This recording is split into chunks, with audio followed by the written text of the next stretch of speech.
Naquele tempo, Jesus disse a seus discípulos: Eu sou a videira verdadeira e meu Pai é o agricultor.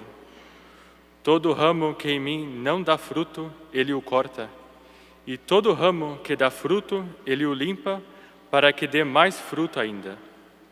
Vós já estáis limpos, por causa da palavra que eu vos falei. Permanecei em mim, e eu permanecerei em vós. Como o ramo não pode dar fruto por si mesmo, se não permanecer na videira, assim também vós não podereis dar fruto, se não permaneceres em mim. Eu sou a videira e vós os ramos. Aquele que permanece em mim e eu nele, esse produz muito fruto, porque sem mim nada podeis fazer. Quem não permanecer em mim será lançado fora como um ramo e secará. Tais ramos são recolhidos, lançados no fogo e queimados. Se permanecerdes em mim, e minhas palavras permanecerem em vós, pedi o que quiserdes, e vos será dado. Nisto meu Pai é glorificado, que deis muito fruto, e vos torneis meus discípulos. Palavra da salvação.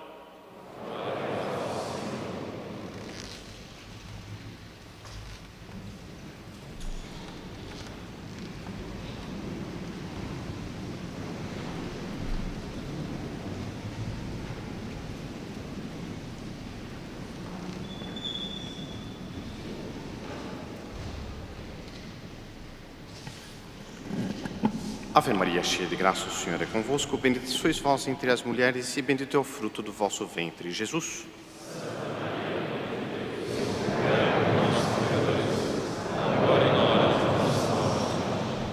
Sente-se, por favor.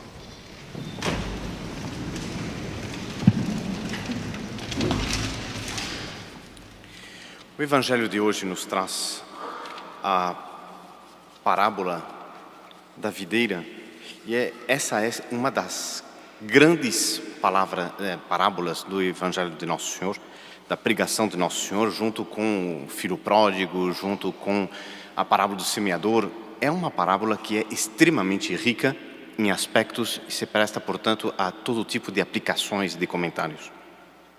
E a liturgia de hoje, isto é, a conjugação do Evangelho com as duas leituras, nos sugere um comentário um pouco mais específico, e para isso nós precisamos compreender que a figura da videira é figura muito cara para aqueles tempos, muito querida, porque o vinho estava no centro de toda a vida social dos judeus, a tal ponto que não se concebia uma festa, não se concebia um evento social onde não tivesse vinho, seria um fracasso. Mais ou menos toda pessoa que tinha um pouco mais de possibilidades, um pouco mais de meios, já plantava a sua videira, já tinha o seu próprio vinho. E, portanto, há uma facilidade muito grande das pessoas daquela época entenderem esta parábola, porque é uma situação que estava no centro da vida de todos os dias. E o primeiro elemento que quando a gente vai constituir uma vinha, compra uma casa nova e já vai pensar em fazer uma vinha. E nessa vinha, o que eu vou colocar nessa vinha? Procurar, evidentemente, uma cepa que seja boa. Nós sabemos que várias situações condicionam a qualidade do vinho. A terra, o sol, a chuva, mas também, e muito, a raiz. Isto é, se a cepa é boa, o vinho muito provavelmente será excelente. Se a cepa é mais ou menos, então a qualidade do vinho também não será grande coisa.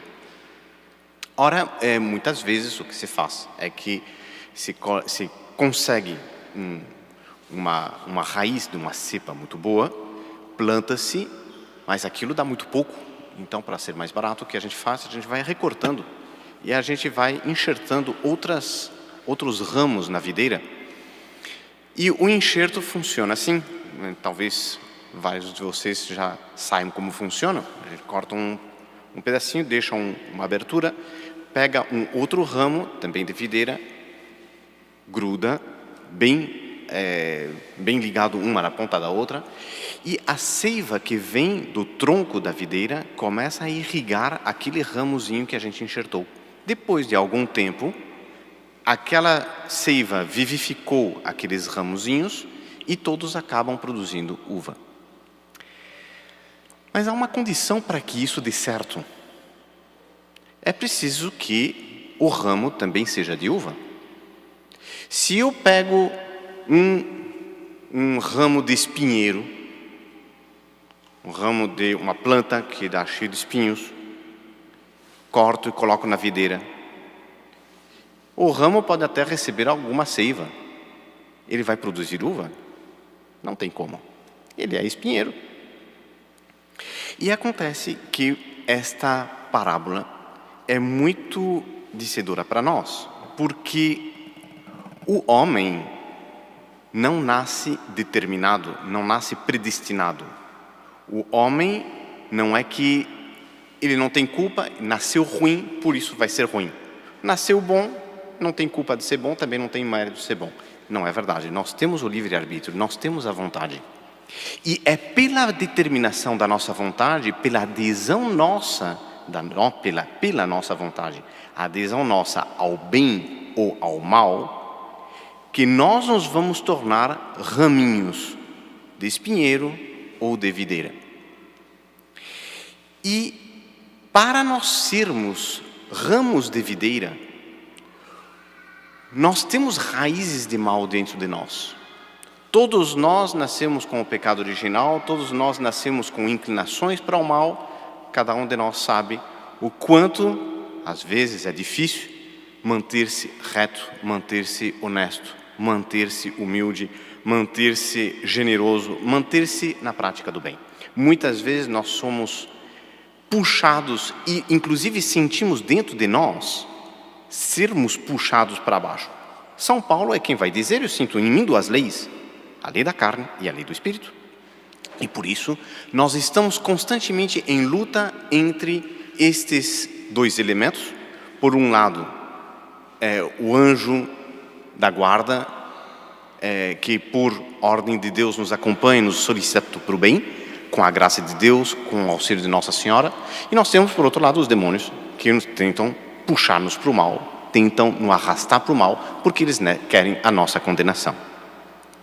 Ora, São Paulo, que aparece na primeira leitura de hoje, é bem característico de uma pessoa que, embora sinta em si essa lei ruim, como eu acabo de dizer, tendo inclusive tido antes uma vida péssima, uma vida contrária à vontade de Deus, não apenas uma vida contrária, mas inclusive perseguidor de Deus, a tal ponto que na hora em que ele cai do cavalo, Jesus vai dizer para ele: Saulo, Saulo, por que me persegues? Ele não, portanto, não era apenas ruim, mas ele lutava, ele era militante do mal. Ele, portanto, era um raminho ligado ao espinheiro. Mas acontece que a graça de Deus toca a alma dele e ele se converte. Na hora em que ele se converte, o que acontece? Ele corta em si, ou, melhor dito, deixa que Deus haja nele para cortar nele as raízes que o prendam ao espinheiro. E ele se liga a nosso Senhor Jesus Cristo. Imediatamente, a partir do momento que São Paulo, ou melhor dito, Saulo ainda, recém-convertido, a partir do momento em que Saulo deixa Deus agir na alma dele para cortar essas raízes de mal, ele dá, portanto, a adesão da vontade e vai responder na hora: Senhor, que quereis que eu faça? Ele se põe nas mãos de Deus, ele decide colaborar com a obra de Deus, ele decide colaborar com a graça de Deus, primeiro dentro de si, imediatamente reverte em boas obras para fora. Ele se liga à videira verdadeira, imediatamente começam a brotar frutos de santidade pessoal, frutos de santidade pessoais, aliás, mas esses frutos depois desabrocham para benefício dos outros. E ele começa a evangelizar, ele começa a converter, começa a fazer milagres e começa a atrair para nosso Senhor Jesus Cristo, começa a conquistar para a salvação inúmeras almas. E por isso São Paulo é bem um exemplo deste ramo que é enxertado na verdadeira videira, se beneficia da seiva da videira e brota em frutos abundantes. Ora, aí está, justamente no Evangelho, nós encontramos, nosso Senhor Jesus Cristo nos diz que Ele quer que nós demos frutos. Mas agora eu pergunto para vocês, nós podemos, sim, frutas, a gente sabe, então tem o mamão, tem abacaxi, tem manga, tem maçã, são frutos. Eu pergunto, espinho conta como fruto? A gente vai para o mercado comprar frutas e compra um par de espinhos também para levar de volta. Fruto, portanto, são obras boas. Os frutos não contam como frutos obras más. E nosso Senhor Jesus Cristo nos convida a dar muitos frutos. Esses frutos são as boas obras geradas em nosso Senhor Jesus Cristo, gerados da verdadeira graça que nos vem por meio da igreja, por meio dos sacramentos, por meio da frequência à igreja, por meio da oração. E a condição para dar esses frutos, nosso Senhor Jesus Cristo vai dizer, permanecer em mim. Este permanecer em mim se reflete exatamente no exemplo da videira, porque na videira eu ligo os dois pontos, ligo, portanto, o ramo à raiz, começa a brotar.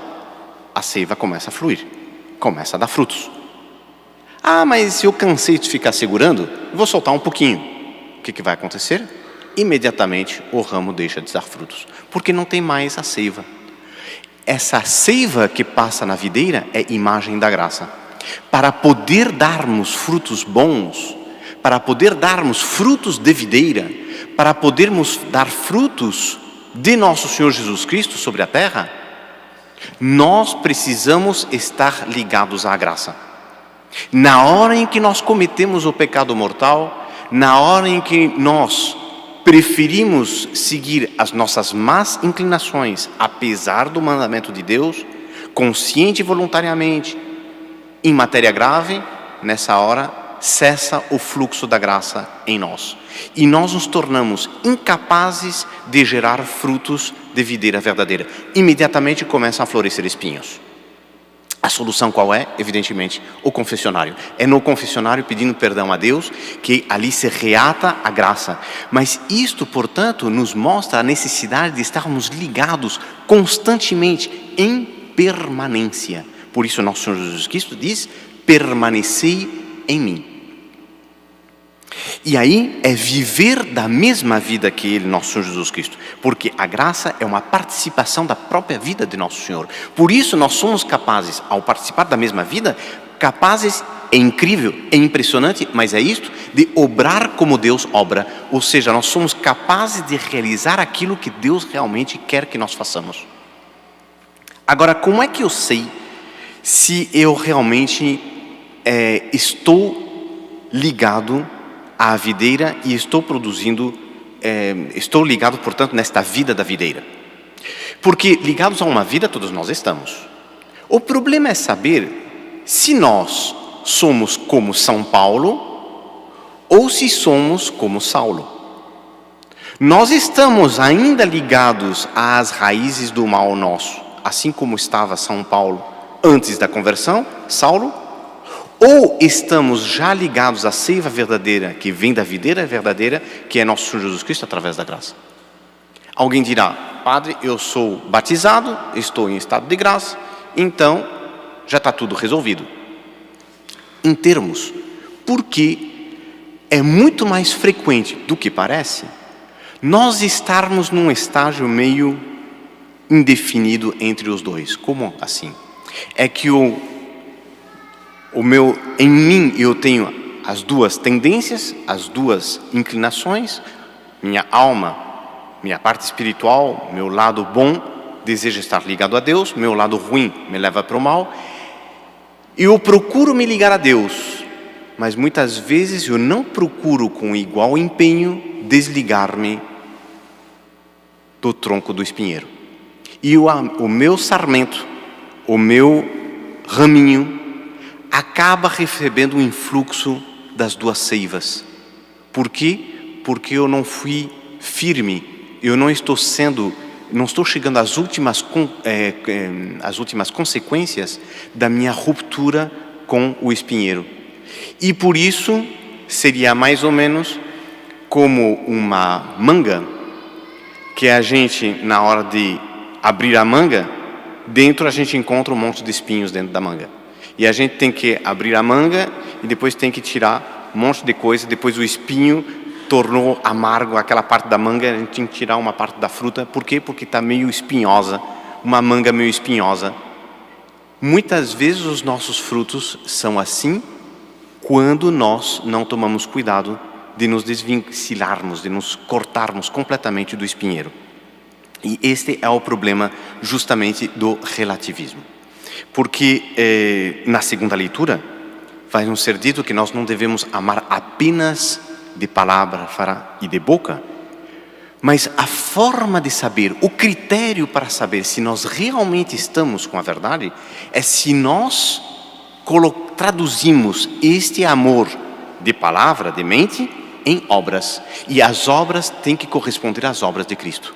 As obras têm que corresponder àquilo que nós vemos, o bem praticado por nosso Senhor Jesus Cristo, o bem praticado por Nossa Senhora, o bem praticado pelos apóstolos. Aí nós temos a medida do verdadeiro bem.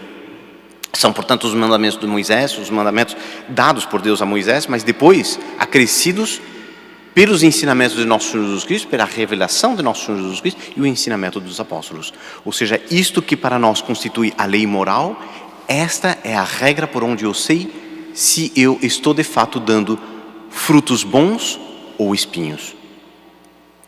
Mas aí justamente o que a gente encontra de relativismo hoje em dia é as pessoas dizem, não, mas é que nós precisamos aceitar as pessoas como elas são, nós precisamos tolerar as pessoas, tolerar tudo.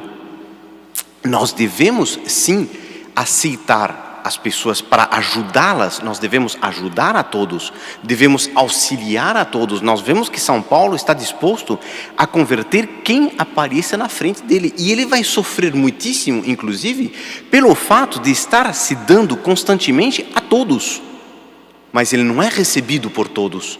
Ele vai ser criticado por muitos, perseguido duramente e finalmente vai ser morto. Mas ele não renuncia a este mandato que ele recebe de evangelizar, que ele recebeu de nosso Senhor Jesus Cristo. E acontece que nosso Senhor Jesus Cristo, quando o moço bom se apresenta diante dele e o chama bom mestre, nosso Senhor Jesus Cristo lhe diz, bom só Deus é bom, mas Deus é a bondade. Mais tarde, nosso Senhor Jesus Cristo vai dizer, eu sou a verdade. A partir do momento que Deus é a bondade, a partir do momento que Deus é a verdade, existe uma bondade absoluta, uma verdade absoluta. Não existe verdades relativas, verdades mais ou menos, uma verdade que eu escolho para mim, uma verdade que eu opto escolher como verdade. Julgo que isto dá para mim, decidi viver em função deste critério, desta ideia, deste capricho. Eu devo aceitar para mim o que Deus é. Eu tenho que aceitar a verdadeira videira, porque senão o que acontece é que eu vou secar como o ramo de espinheiro que está descrito no Evangelho. O que acontece com esses ramos? Nosso Senhor Jesus Cristo diz, eles são recolhidos e queimados. Claro, eu estou tendo uma videira, eu tenho uma videira no meu jardim é pequeno, não tenho muito espaço. Eu preciso dar lugar às plantas de vinha que estão dando fruto, que estão dando uva. Eu plantei esta vinha para me dar uvas doces para poder fazer vinho. Ah, mas é que esta planta está muito bonita, o único problema é que ela dá espinhos, não dá uva. Então, não é para aquilo qual eu plantei. Se não é para isso que eu plantei, eu vou cortar esses espinhos todos, vou plantar em outro canto do jardim, mas na minha vinha eu quero uvas. assim Deus conosco.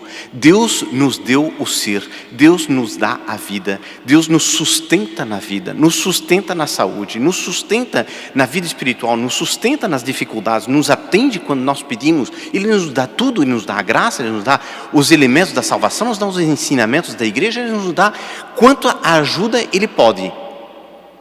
Da nossa parte, depende colocar-nos a nossa vontade de aceitarmos viver da videira verdadeira. E videira verdadeira só tem uma. Assim como só tem um bom e só existe uma verdade, nós nos salvaremos na medida em que nós adiramos a isto. E o critério que nos dá a segunda leitura, observemos os frutos. Os nossos frutos são frutos de bondade, são frutos de santidade. Então, nós estamos ligados à videira verdadeira. Se nós não estamos dando frutos bons, temos pelo menos o desejo sincero de dar esses frutos bons? Nós nos esforçamos para isso? Nós procuramos combater em nós as raízes de espinheiros que existem? Então, estamos pelo menos a caminho. O pior nisto é justamente o que nos ensina o relativismo. É abraçar o espinheiro e dizer, para mim, espinho é fruto. Eu estou dando espinho, eu estou dando alguma coisa. Tem gente que não dá nada. Eu vou continuar dando espinhos. O problema não é, eu posso passar uma vida inteira dando espinhos. O problema é na hora em que eu me apresento diante de Deus. Porque Deus é absoluto, Deus não é relativo. E diante de Deus, o que vale é a lei dele. E Ele vai me dizer, fulano, fulana, eu te dei a vida, eu te dei uma boa formação, eu te dei os sacramentos, eu te dei a igreja, eu te dei santos que servissem de exemplos, eu te dei a palavra tantas vezes repetida, eu te dei a graça, eu te dei a minha vida, eu morri por ti, estou lá em cima. Ali derramei todo o meu sangue por ti, eu não tinha mais nada para te dar. Não podia te dar mais. O que você deu para o Pai? O que você deu para a humanidade? O que você deu para a história? Isto é o que importa. E, portanto, a liturgia de hoje nos conduz a pedirmos a Nossa Senhora, ela que é, assim, o paradigma do ramo bom. Ela é o paradigma daquela que está enxertada desde a sua conceição, imaculada, enxertada em Deus. Nela nunca se encontrou espinhos. Só frutos perfeitíssimos. Só frutos puríssimos. Só frutos de agrado de Deus. Nós temos a humanidade que diante de Deus, em matéria de frutos, se divide entre Caim e Abel. Abel ofereceu frutos, Caim ofereceu espinhos. Estou glosando. Mas é isto. No fundo, toda a humanidade nós nos encontraremos à esquerda ou à direita. E aí então o que vale é Deus que é absoluto. É Deus que vai nos julgar. Mas que antes de julgar, nos promete atender qualquer pedido que fizermos. É o final do Evangelho de hoje, que termina com essa nota de confiança. Tudo que pedirdes, obtereis. Tudo que pedis ao meu Pai, Ele concederá. Por quê? Porque Ele quer a nossa salvação. Olha a prova. E então, Ele está disposto, mais do que disposto, Ele verdadeiramente nos persegue com seu amor. Basta nós nos abrirmos a Ele e querer darmos frutos bons. Na hora em que nós tomamos a decisão, tomamos a determinação de cortar em nós os espinhos e de abraçar a seiva verdadeira, já começa o processo de renovação. Já a seiva começa a fluir um pouco mais. Estamos no caminho de Damasco. Mais cedo ou mais tarde, Deus se nos mostrará e nos dará a conversão. É questão de confiar, é questão de pedir, sobretudo por intercessão de Nossa Senhora. Louvado seja nosso Senhor Jesus Cristo.